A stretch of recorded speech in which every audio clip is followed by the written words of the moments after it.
आइए कक्षा 9 के विद्यार्थीगण जुड़ जाएं हमारे YouTube channel Rajesh sir SSIC Hindi की पाठशाला में।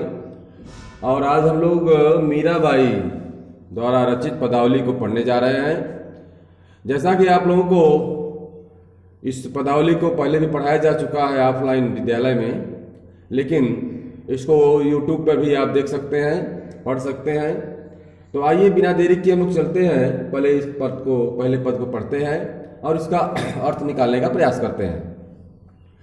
बसो मेरे नैनन में नंदलाल, बसो मेरे नैनन में नंदलाल, मोर मुकुट मकराकृत कुंडल, अरुण तिलक दिए भाल, मोहनी मूरति सांवरी सूरति, नैना बने विशाल, अधर सुधारस मुरली राजत, उर बैजंती माल, चोद्र घंटिका कटि तट शोभित, नुपुर सबद रसाल, मीरा प्रभु संतन सुखदाई, भक्त बछल गोपाल, बसो मेरे नैनन में नंदलाल, बसो मेरे नैनन में नंदलाल। देखिए यहाँ पे बसो मेरे नैनन में नंदलाल, मेरे नेत्रों में बस जाइए हे नंदलाल, हे नंद बाबा के लाल अर्थात श्री कृष्ण, मेरे नेत्रों में बस जाइए। मोर मुकुट मकराकृत कुंडल, मोर मुकुट, मोर का मुकुट धारण करने वाले, मकराकृत, मकराकृत माने मकर के मछली के आकार का कुंडल धारण करने वाले, अरुण तिलक दिए भाल, और अपने मस्तक पर लाल टीका लगाने वाले, मस्तक पर हे सांवरी सूरत, हे मोहनी मूरत सांवरी सूरत वाले श्री कृष्ण, जो आपके बड़े बड़े नेत्र हैं, बहुत ही सुंदर लगते हैं। अधर सुधारस मुरली राजत, अधर सुधारस, आपके होठों पर अमृत रस युक्त आपके होठों पर मुरली सुशोभित होती है, राजत माने सुशोभित होती है। उर वैजंती माल, और आपके गले में वैजंती पुष्पों की माला सुशोभित होती है। क्षुद्र घंटिका कटि तट शोभित, क्षुद्र घंटिका, छोटी छोटी घंटियां बनी हुई आपके कट कमर के किनारे शोभित सुशोभित हो रही हैं। नुपुर शब्द रसाल, और आपके पैरों में की जो पैजनी है उसके जो शब्द हैं बहुत ही रसीले हैं, बहुत ही अच्छे लग रहे हैं, सुंदर लग रहे हैं। मीरा प्रभु संतन सुखदाई, भक्त बचल गोपाल, मीराबाई कहती हैं कि हे प्रभु, हे ईश्वर, हे श्री कृष्ण, अपने संतों को, अपने साधकों को सुख देने वाले भक्त वत्सल गोपाल, आप हमारे नेत्रों में बस जाइए, आप हमारे नेत्रों में बस जाइए। आइए इसका अब हम लोग अभी तो हमने आपका सब बताया, अब इसको अर्थ पूरी व्यवस्थित बताते हैं। तो ये जो आपका पद है, इसका अगर संदर्भ आपको लिखना पड़े तो आप लिख सकते हैं कि प्रस्तुत पद हमारी पाठ्य पुस्तक हिंदी काव्य में संकलित मीराबाई द्वारा रचित मीरा सुधा सिंधु से अवतरित पदावली शीर्षक से लिया गया है। ये जो पद है, पदावली शीर्षक आपको कविता आपके काव्य में जो दिया है, ये मीराबाई द्वारा जो रचित मीरा सुधा सिंधु है उससे अवतरित है। अब इसका प्रसंग आप लिख सकते हैं कि प्रेम दीवानी मीरा भगवान कृष्ण की मोहनी मूरत को अपने नेत्रों में बसाना चाहती हैं। इस पद में कृष्ण की मोहनी मूरत का सजीव चित्रण किया गया है। ये जो पद है, इसमें इस पद में श्री कृष्ण की मोहनी मूरत का चित्रण किया गया, ये आप प्रसंग लिख सकते हैं। अब व्याख्या क्या लिखेंगे कि मीराबाई कहती हैं कि हे नंद के लाल अर्थात श्री कृष्ण, हमारे नेत्रों में बस जाइए। आपका सुंदर मोर का मुकुट धारण किए हुए और मछली के आकार का कुंडल धारण किए हुए, मस्तक पर लाल टीका लगाए हुए आप की जो सूरत है वह बहुत ही मोहनी लग रही है। आपकी जो सांवरी सूरत है वह अत्यधिक मोहनी लग रही है, मन को मोह ले रही है। आपके बड़े बड़े नेत्र और भी आकर्षक लग रहे हैं। हे श्री कृष्ण, आपके होठों पर अमृत रस, आपके होठ अमृत रस से युक्त हैं, अमृत रस से भरे हुए हैं, जिस पर मुरली सुशोभित हो रही है। और आपके गले में बैजंती पुष्पों की माला सुशोभित हो रही है। हे श्री कृष्ण, आपके कमर के पास छोटी छोटी घंटिका लटकी हुई अत्यधिक सुशोभित हो रही हैं, जिससे निकलने उन नुपुरों से निकलने वाले शब्द आवाज बड़ी ही रसीली लग रही हैं। मीराबाई कहती हैं कि हे श्री कृष्ण, हे प्रभु, संतों को सुख देने वाले हे प्रभु, आप भक्त वत्सल हैं। हे प्रभु, आप भक्तों पे दया करने वाले हैं, इसलिए हमारे नेत्रों में बस जाइए। ये आपका व्याख्या हुआ। अब काव्य सौंदर्य इसका अगर लिखना चाहेंगे आप इस पद का, तो आप लिख सकते हैं कि भगवान कृष्ण की मनमोहक छवि का परंपरागत वर्णन किया गया है। मीराबाई की कृष्ण के प्रति अनन्य भक्ति भावना प्रकट हुई है। और इसमें भाषा, जैसा कि आपको पता है, सुमधुर ब्रज भाषा का प्रयोग है। शैली मुक्तक है। शैली कैसी है? मुक्तक है। छंद संगीतात्मक गेय पद है। रस भक्ति एवं शांत रस है। अलंकार मोर मुकुट और मकराकृत कुंडल तथा मोहनी मूरत में मोर मुकुट, मकराकृत कुंडल तथा मोहनी मूरत और सांवरी सूरत में अनुप्रास अलंकार है। और इस प्रकार से आपका ये पद पूरा होता है। अब हम लोग आगे बढ़ते हैं। आइए अब दूसरे पद पे चलते हैं हम लोग। पहले इसको हम लोग गेय भाषा में गेय गाएंगे। पायो जी मैं तो राम रतन धन पायो, पायो जी मैं तो राम रतन धन पायो, वस्तु अमोलक दी मेरे सतगुरु, कृपा कर अपनायो।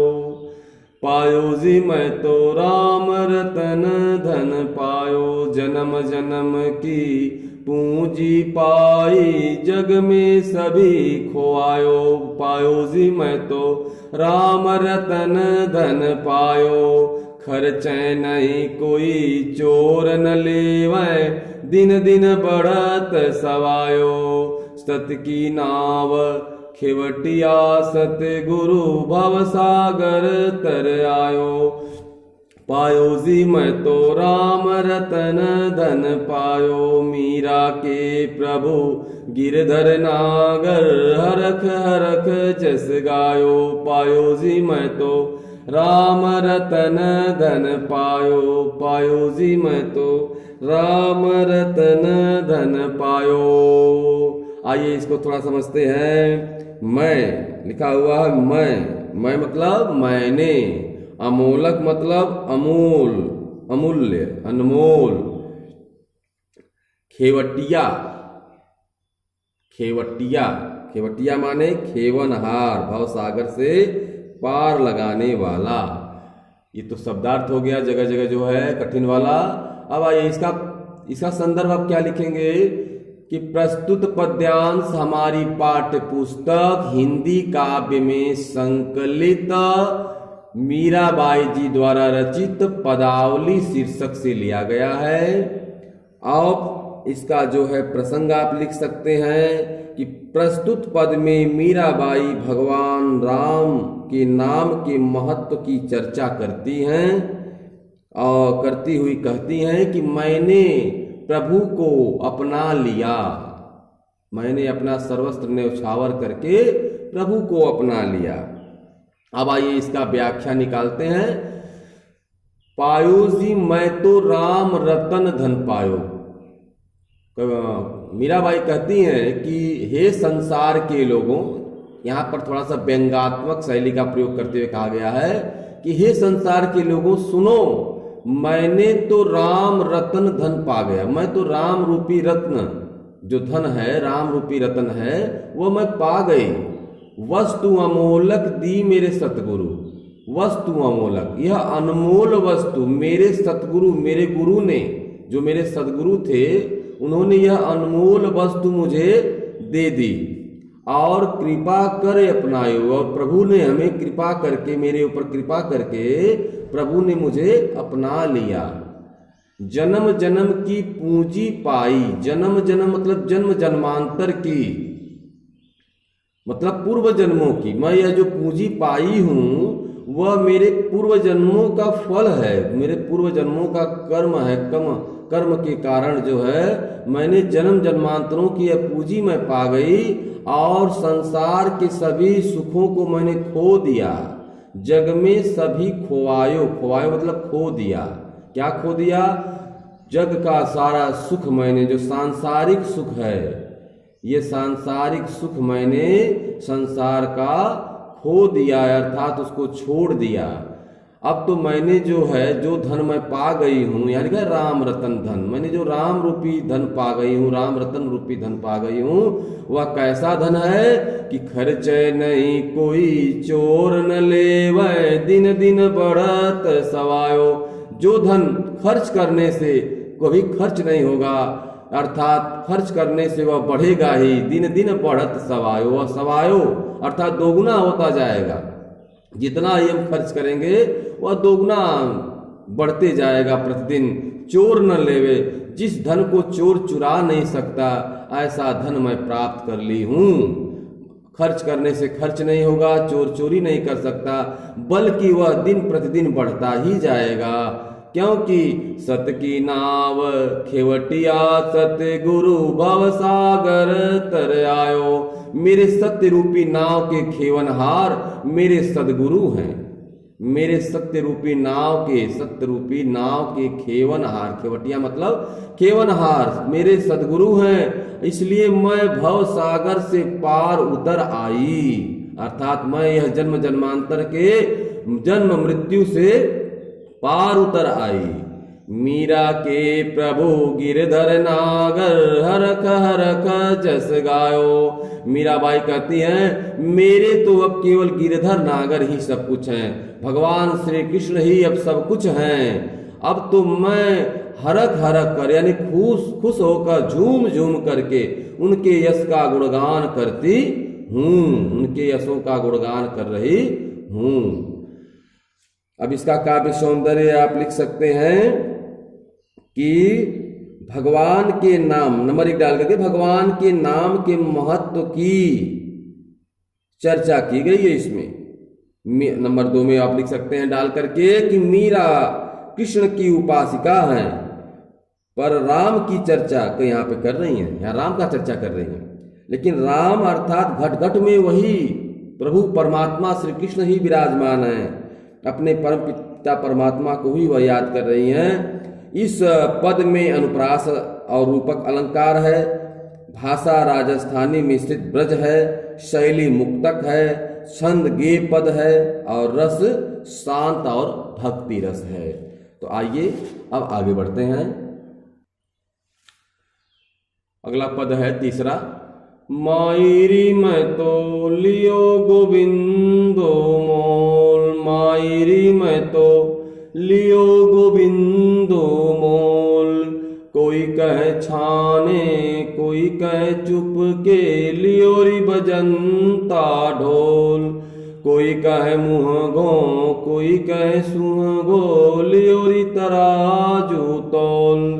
कोई कहे कारो कोई कहे गोरो, लियोरी अमोलक मोल। मायरी मैं तो लियो गोविंदो मोल। याही को सब जानत है, लियोरी आँखी खोल। मीरा को प्रभु दर्शन दीन्यो, पूरब जन्म को कौल। मायरी मैं तो लियो गोविंदो मोल, मायरी मैं तो लियो गोविंदो मोल।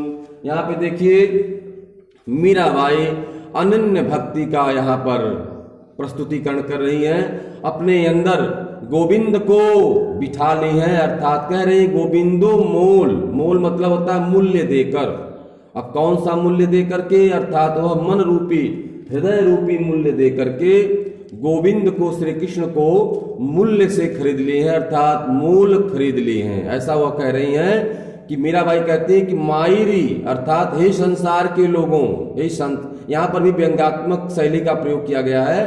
मायरी मैं तो लियो गोविंदो मूल, मैंने तो गोविंद को, श्री कृष्ण को मोल खरीद लिया है, मोल खरीद लिया है। कोई कहे छाने, कोई कहे चुपके। कोई कहता है कि छाने यानी छिपाकर, कोई कहे चुपके, कोई कहता है चुपके से। लेकिन मैंने तो बजंता ढोल, मैंने तो ढोल बजाकर अर्थात लोगों को बता करके, समाज को जता करके, सबको बता करके मैंने यह काम किया है। कोई कहे मुहगो, मुहगो मतलब महंगा। कुछ लोग कहते हैं, समाज में तरह तरह के लोग होते हैं, इसलिए यहाँ देखिए मीराबाई के समय में भी, चूंकि समाज ऐसा है कि आप जो भी करेंगे जिस समय, उसमें जरूर कमियां समाज खोजता है। उसी पर एक कटाक्ष किया गया, व्यंग्यात्मक कटाक्ष किया गया है। मीराबाई कह रही हैं कि कोई कहे मुहगो, कोई कहे सुहगो, मतलब कोई कहता है कि यह बहुत महंगा पड़ेगा, मीरा को यह कृष्ण की भक्ति बहुत महंगी पड़ेगी। कुछ लोग कह रहे हैं कि नहीं नहीं, यह भक्ति इनको बहुत सस्ती है, यह तो सरलता पूर्वक इन्होंने भक्ति प्राप्त कर लिया है। लेकिन मैंने तो तराजू तौल, मैंने तो हृदय रूपी तराजू पर इस कृष्ण रूपी भक्ति को तौल कर लिया है, अर्थात समझ बूझ करके, अंधकार में अंधभक्ति नहीं किया है, मैंने सब कुछ समझ के किया है। कोई कहे कारो, कोई कहे गारो, गोरो।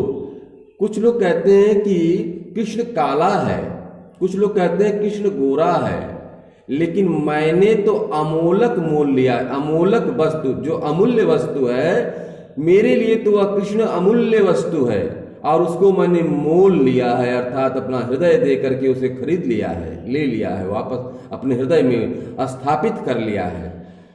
यही को सब जानत हैं, जैसा कि सभी लोग जानते हैं। जानत माने जानते हैं, यहाँ देखिए राजस्थानी भाषा का प्रयोग किया गया है। यही को सब जानत हैं, लियोरी आँखी खोल। यहाँ तो सभी लोग जानते हैं, जैसा कि सभी लोग जानते हैं कि मैंने आँखी खोल। आँख खोलने का यहाँ देखिए, यहाँ मुहावरे का प्रयोग हुआ है, आँख खोलना, अर्थात सब कुछ देख करके, समझ करके लेना। अर्थात अंधविश्वास का प्रयोग मैंने नहीं किया, मैंने आँख खोल करके कृष्ण की भक्ति की है। मीरा को सब प्रभु दर्शन दीनो, पूर्व जन्म कौल। मीराबाई कहती है कि प्रभु ने मुझे दर्शन दे दिया। दर्शन दीनो, दीनो मतलब दे दिया। यह मेरे पूर्व जन्म का प्रताप है, यह पूर्व जन्म की कमाई है, जिससे उन्होंने मुझको जन्मांतर की यह कमाई थी, जिससे उन्होंने मुझे दर्शन दिया और मुझे धन्य कर दिया। अब इस पद का आप संदर्भ लिख सकते हैं कि प्रस्तुत पद हमारी पाठ्य पुस्तक हिंदी काव्य में संकलित पदावली, मीराबाई द्वारा रचित पदावली शीर्षक से अवतरित है। क्या लिख सकते हैं कि प्रस्तुत पद हमारी काव्य, हिंदी काव्य में संकलित मीराबाई द्वारा रचित पदावली शीर्षक से अवतरित है। अब इसका जो है आप प्रसंग लिख सकते हैं। प्रसंग में क्या लिखेंगे? आप लिख सकते हैं कि प्रस्तुत पद में मीरा श्री कृष्ण से अपने सच्चे प्रेम को निसंकोच भाव से स्वीकार कर रही हैं। इस पद में संसार को यह जताते हुए मीरा कह रही हैं, माने प्रसंग में आप लिख सकते हैं कि प्रस्तुत पद में मीरा श्री कृष्ण से अपने सच्चे प्रेम को निसंकोच भाव से स्वीकार कर रही हैं। अब व्याख्या में, जैसा कि अभी भी मैंने कुछ व्याख्या बताया, इसको पुनः सुन लीजिए। मीराबाई कहती है कि हे संसार के लोगों, यहाँ व्यंग्यात्मक शैली का प्रयोग करते हुए, हे संसार के लोगों सुनो, मैंने गोविंद को मोल ले लिया है। मूल्य दे करके, अर्थात मन रूपी मूल्य दे करके, हृदय रूपी मूल्य दे करके, प्रेम रूपी मूल्य दे करके मैंने गोविंद को खरीद लिया, अर्थात प्रेम में खरीद लिया है। कोई कहता है कि यह तो छाने, कोई कहे चुपके। कुछ लोग कहते हैं सबको बता करके मीरा ने गलती किया, कुछ लोग कहते हैं नहीं, ये चुपके से इसने यह काम किया है। कुछ लोग कहते हैं कि ये सबको बता के इसने किया। कुछ लोग कहते हैं चुपके से किया। लेकिन मीरा ने ढोल बजा करके अर्थात संसार को बता करके कृष्ण को अपना लिया, कृष्ण को अपना बना लिया। कुछ लोग कहते हैं कि यह महंगा है, यह कार्य मीरा को महंगा है, मीरा को महंगा पड़ेगा। कुछ लोग कहते हैं यह कार्य मीरा ने बहुत सस्ते में कर लिया। लेकिन मैंने तो तराजू पे तौल के, ना तो मैंने महंगा ना तो मैंने सस्ता, मैंने तो तराजू पे तौल के बराबर देख करके मैंने कृष्ण की भक्ति को अपनाया है।